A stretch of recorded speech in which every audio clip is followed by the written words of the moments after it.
Ever try to put together one of those gigantic jigsaw puzzles? You know, the ones with like 1,000 pieces. Oh, yeah. It's exciting to think about finishing it, right? But then there's this nagging feeling in the back of your mind, like, what if I mess it up? What if I don't have all the pieces? Right. That's kind of what building quantum computers feels like right now. These things are going to be unbelievably powerful. But first, we have to make sure they're actually working the way they should. And that's what today's deep dive is all about, this research that's basically like inventing a high-powered magnifying glass. Okay.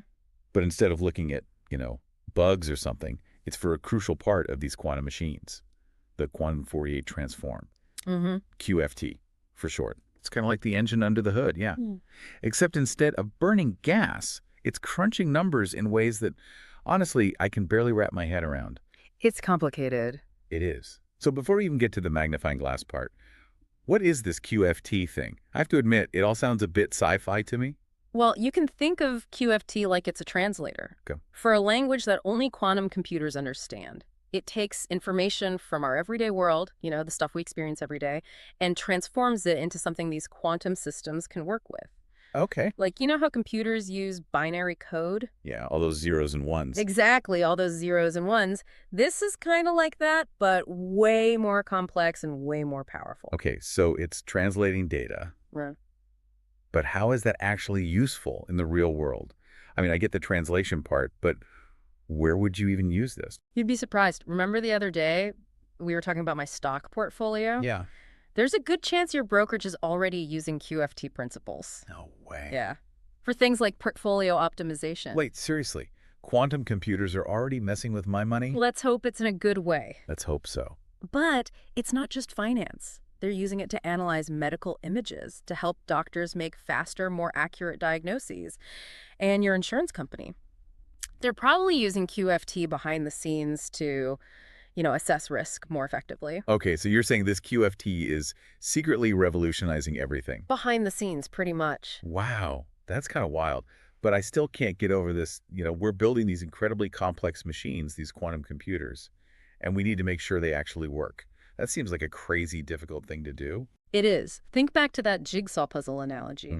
Imagine it's a puzzle with thousands of pieces, but each piece is microscopic. Oh, wow. And you're trying to make sure every single one is in the right place. Oh, my God. That's the challenge with verifying quantum circuits, especially when you're dealing with thousands of qubits. Right, because it's not just about the size.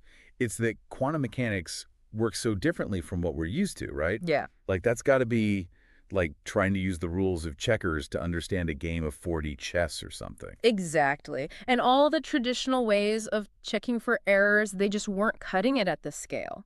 They were too slow, too cumbersome. What we needed was a brand new approach. And that brings us to the heart of this research, right?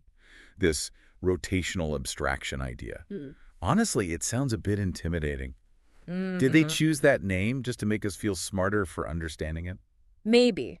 It's catchy, but it's accurate, too, you Okay. know? It really gets at what they discovered. They figured out how to focus on how these quantum pieces, these qubits, rotate. Hold on, rotate. Are we really talking about tiny little gears spinning around in a quantum computer? Not really spinning, no, not like that. It's more like how the information, the stuff inside a qubit changes, and mathematically we can represent those changes as rotation. Okay, so you're saying it's kind of a math shortcut. I'm trying to wrap my head around how that helps them. Okay, so imagine you're trying to describe a really complex shape. Yep. Really complex.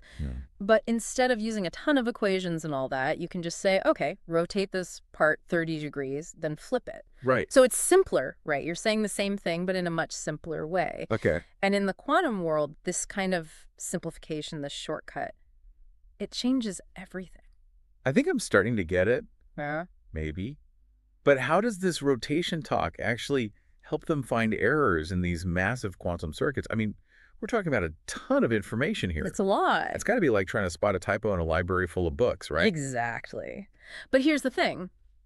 By speaking the language of rotations, the researchers were able to use existing tools. Oh, really? Yeah, like super fast tools that were designed for verifying traditional computer code. Wait, so they can use the tools from our world to debug the quantum world. They found a way. Now that's thinking outside the box.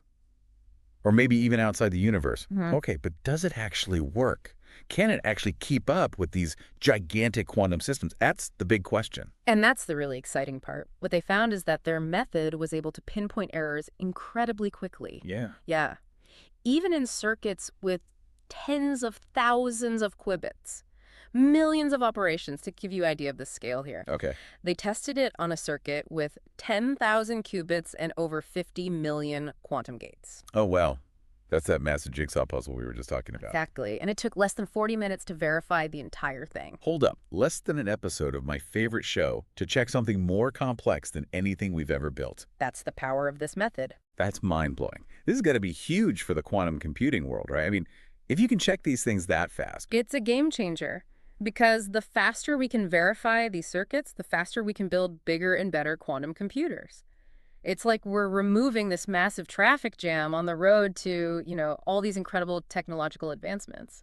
So what you're saying is they basically found a quantum cheat code. It changed their perspective, looked at these rotations instead, and all of a sudden this incredibly complex problem. It's almost elegant, isn't it? Exactly. And it might not stop there. This whole focus on rotations, this might just be the tip of the iceberg. This could be the key to unlocking faster verification for all different kinds of quantum algorithms. Wow. Okay, my brain is kind of fried from all that. So let me get this straight. Yeah. We've got these quantum detectives using math shortcuts to build the most complex systems humanity's ever even thought about. Where do we even go from here? Well, that's the exciting thing, right? The possibilities are pretty much endless. No kidding. Are we talking tools that can handle millions, billions of qubits someday? I mean, is there even a limit? I don't think we know the answer to that yet. This research is like finding a secret passage in that puzzle factory we were talking about, Yeah. It just opens up all these possibilities that we hadn't even imagined. Like, imagine combining this rotation idea with, say, machine learning. Whoa. Machine learning and quantum computers working together. It could happen. And if it does, we could see even faster, even more efficient verification. Who knows what we could build if we could test them that fast? That's kind of mind-blowing when you think about it, Like we could have these tools designing and checking themselves. Would we even understand how they work at that point? That's a good question. And it's one that philosophers are already trying to figure out. But here's the thing. Even if we don't understand every single detail, even if it seems like magic, the potential benefits are enormous. Right.